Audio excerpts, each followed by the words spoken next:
Être bénévole, c'est gratifiant en fait. On n'est pas payé en salaire, on sait bien quand on fait du bénévolat, mais on fait beaucoup de rencontres, on a beaucoup d'échanges, on apprend énormément de choses, on monte en compétence sur plein de sujets. Et puis, par rapport au travail dans l'environnement, ça va aussi créer un réseau.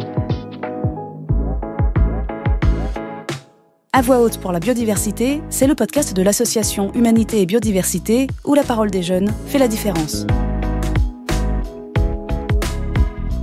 Aujourd'hui, faites la connaissance de Théophile Tussaud.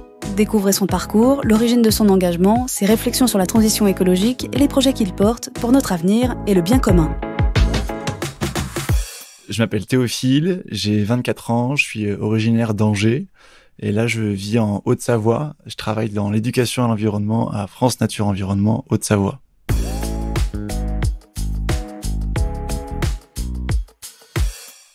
J'ai commencé très tôt à m'intéresser à l'environnement. En fait, mes parents ont un jardin.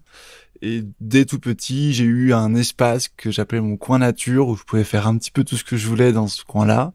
Et je laissais pousser l'herbe, je regardais les petites bêtes, etc. Et mes parents n'étaient pas forcément hyper intéressé par le sujet, mais moi j'étais curieux d'un peu tout et pas peureux, donc ça aide aussi. Puis après, mes parents m'ont surtout pas bloqué dans cette envie-là. Ils ont pas dit non, Théophile, la nature c'est sale, ça pique, c'est dangereux, on connaît pas, n'y va pas, etc. J'ai toujours eu une liberté d'accéder à la nature, que ça soit dans le jardin ou en forêt ou au bord de la mer ou autre.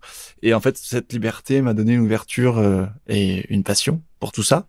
Et puis un jour à l'école, quand j'avais 8 ans, donc j'étais en C2, CM1, je ne sais plus. Il y avait une affiche sous le préau pour dire que la LPO ouvrait un club nature pour les enfants à côté de chez moi. La LPO, c'est la Ligue pour la protection des oiseaux. C'est une asso qui protège les oiseaux, mais aussi toute la biodiversité depuis plus de 100 ans. Donc en gros, j'ai pris l'affiche, et je suis rentré à la maison le soir et je dis bah voilà, j'aimerais bien faire ça. Et bon, forcément, je suis rentré dans ce club nature, et puis de fil en aiguille, ça a commencé par des sessions où c'est moi qui découvrais les choses, par des adultes bénévoles, et puis en grandissant, je suis devenu trop vieux pour être jeune dans ce club, et donc je suis passé accompagnateur bénévole, et puis après, bénévole à la LPO, militant, et ainsi de suite.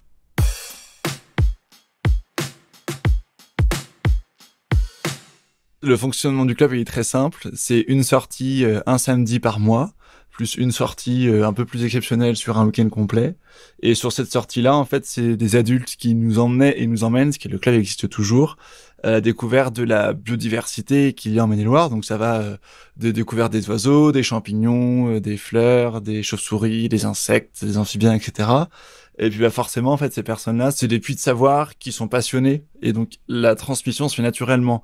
C'est pas une relation prof-élève où c'est très scolaire et il y a un sachant qui balance toutes les infos aux personnes qui prennent l'info sans tout retenir. C'est vraiment un échange, on partage un moment ensemble et en fait on se souvient aussi bien de l'espèce qu'on a observée, mais aussi de l'instant qu'on a partagé. Et c'est l'alliance des deux qui fait qu'on se souvient de l'espèce, de comment elle vit. Mon évolution, elle a été assez rapide et aussi évidente à la LPO, où je suis passé d'un petit enfant qui n'y connaissait pas grand-chose à quelqu'un qui s'y connaît un peu plus. Et en fait, en devenant animateur bénévole pour la LPO, en Joux, j'ai découvert un peu c'était quoi le bénévolat à la LPO. Donc c'est pas juste être animateur, ça peut être faire un suivi naturaliste, tenir un stand, ranger la bibliothèque. Enfin, il y a des milliers de missions bénévoles partout en France. En se rendant compte que être bénévole, c'est aussi être engagé pour quelque chose.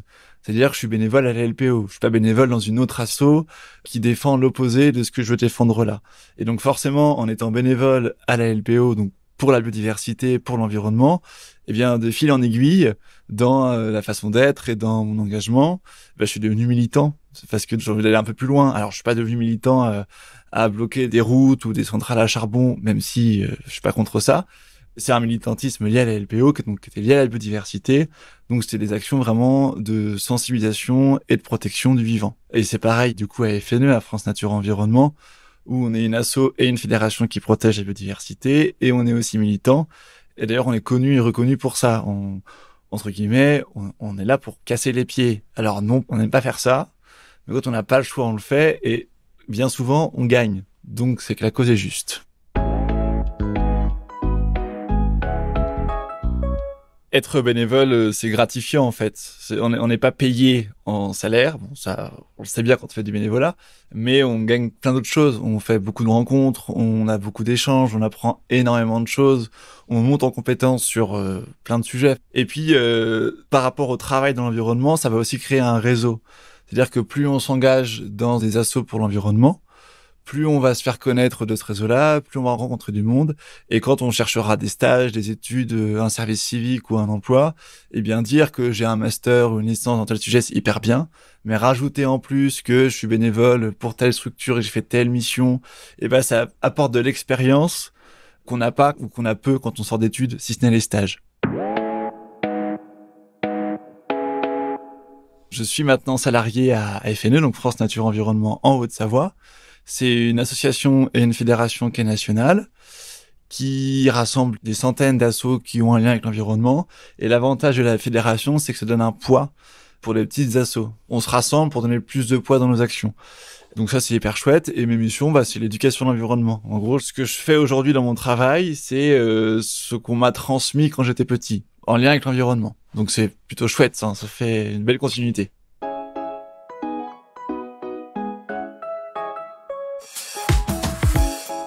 Quand je suis allé vers l'environnement, c'était en fait une évidence. J'ai eu la chance que tout soit aligné pour moi, entre guillemets, où les portes se sont ouvertes parce que j'avais un réseau, parce que j'étais bénévole, parce que j'étais engagé, parce que j'étais connu.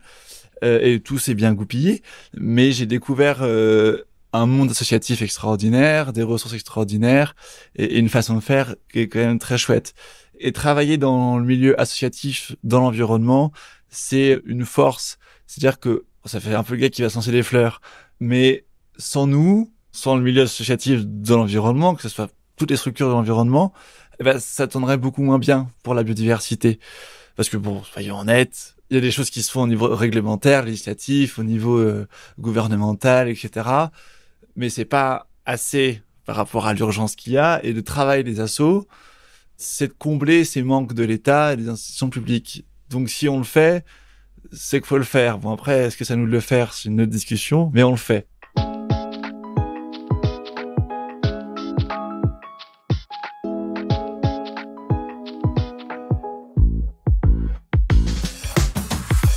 On avait tous l'impression que l'après-Covid, ce serait un monde extraordinaire et formidable. Bon, je pense qu'on est tous déçus.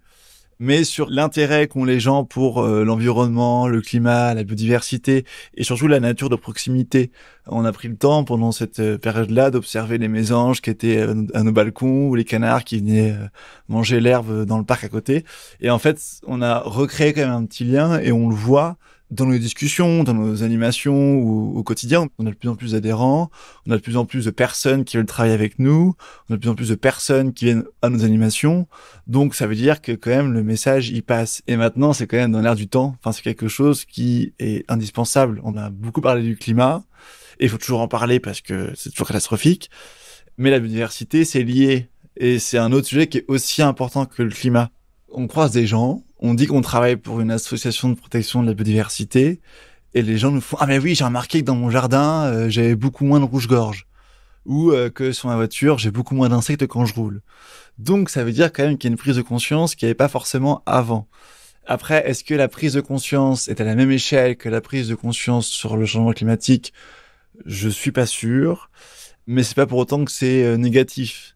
Déjà, on parle beaucoup plus de la biodiversité, ce qui est déjà une très grande victoire.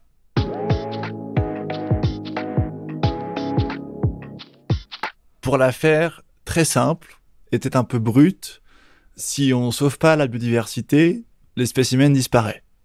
Déjà, il faut pas oublier que l'espèce humaine fait partie intégrante de la biodiversité. Il y a que les peuples occidentaux qui ont séparé le côté nature et humain. Dans d'autres peuples primaires, par exemple en Amazonie, c'est un tout. Il n'y a pas de scission entre les deux. On est à la fois l'espèce qui est en train de détruire le climat et la biodiversité, mais on est aussi l'espèce qui est capable de reconstruire le climat et la biodiversité dans une échelle de temps qui sera plus ou moins longue. C'est-à-dire que la biodiversité sans le climat ne fonctionne pas et le climat sans biodive fonctionne pas. Donc en donnant aux gens les clés pour protéger la biodive, même dans leur jardin ou sur leur balcon, on les rend acteurs de la protection du climat, même s'ils s'en rendent pas forcément toujours compte ou quoi que ce soit.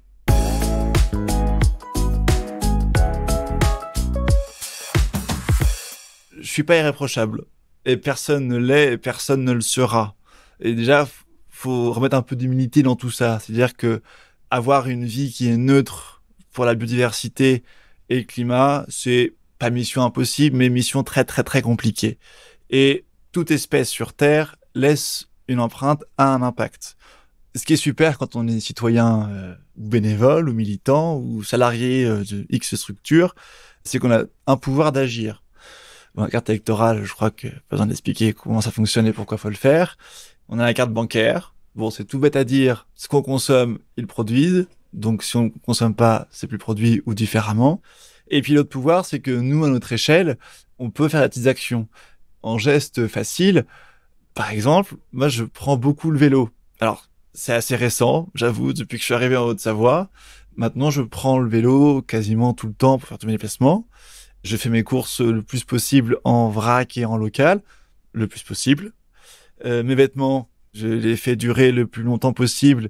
Et moins ils sont neufs quand j'achète, mieux je me porte. Et ce qui est hyper important à se dire, c'est que consommer différemment, c'est pas revenir à la préhistoire. Moi, je vis très bien comme je suis. Je mange très bien, je suis en bonne santé, je pars en vacances, enfin, mais d'une façon pas différente, de ma façon, et je m'en porte très bien, et je suis pas végétarien, je mange de la viande un petit peu, mais voilà, je suis pas exemplaire, mais je fais ce qui, pour moi, me paraît faisable, et ce qui est important, c'est que ça reste aussi du plaisir. Du plaisir, tout est relatif, mais si vous vous forcez à le faire et que ça devient une contrainte pour vous, vous le ferez pas. Je ne prône aucun modèle, si ce n'est la façon de consommer qui est à revoir pour, je pense, tout le monde, moi compris, et la façon de voir les choses. Restons aussi humbles dans l'histoire. C'est pas parce qu'on est des êtres humains qu'on sait tout faire et qu'on a toutes les réponses. Je pense que une des meilleures façons d'agir, c'est d'en parler. Et c'est d'échanger. Qu'on soit pas d'accord, c'est un fait. Qu'on en discute, c'est mieux. Il ne faut pas être dans le clivage avec les gens. C'est pas parce qu'une personne prend l'avion ou ne consomme pas comme vous ou tond sa pelouse au plus court qu'elle peut le faire que cette personne, elle a pas conscience de ce qui se passe et ou que elle vous respecte pas. C'est des visions différentes qu'on a et ce qui est important, c'est de pouvoir échanger. Et déjà, réussir à échanger avec toutes ces personnes-là, c'est déjà une super victoire. Parce que la transition écologique, elle est aussi sociale.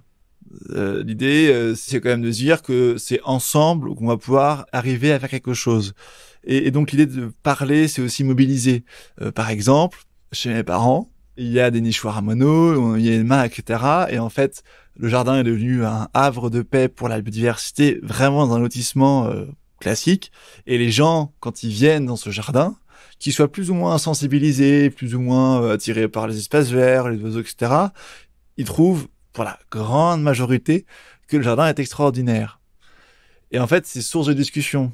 Et la personne qui vient dans le jardin-là pourrait dire « Ah, mais tiens, si j'essayais de faire ça dans mon jardin, parce que moi aussi, j'aime pas tondre ici je laisse sauvage. » Et en fait, c'est dans la discussion, dans l'échange. Et il faut pas être dans le jugement. Quand on s'engage pour le climat et pour la biodive, sans forcément s'y engager à fond comme je pourrais l'être ou d'autres personnes pourraient l'être, même en faisant des petites actions, on voit que ça a un sens aussi bien pour nous, donc c'est hyper valorisant, que pour ce qu'on fait. C'est-à-dire que c'est des choses qui sont hyper valorisantes, sans se dire que je suis un super-héros ou que grâce à moi, la nature est préservée, j'ai sauvé l'humanité. Mais faire une action, c'est chouette. Et en plus, voir qu'elle marche, c'est encore mieux. C'est-à-dire qu'on se rend compte que ce qu'on fait à notre échelle individuelle, ça fonctionne. Donc, imaginons si on le fait à 10, 15, 20, 30, 50, 60. Puis voilà, c'est optimiste ça, c'est qu'on n'est pas foutu encore. Faut juste inverser la tendance. On y travaille. Merci à Théophile Tussaud pour son témoignage dans À Voix Haute pour la biodiversité, le podcast où la parole des jeunes fait la différence. Si vous avez aimé ce podcast, montrez-le sur votre plateforme d'écoute avec 5 étoiles et un commentaire. Pour agir et nous rejoindre, retrouvez Humanité et Biodiversité sur le web et les réseaux sociaux. Et rendez-vous dans 2 semaines pour un nouvel épisode.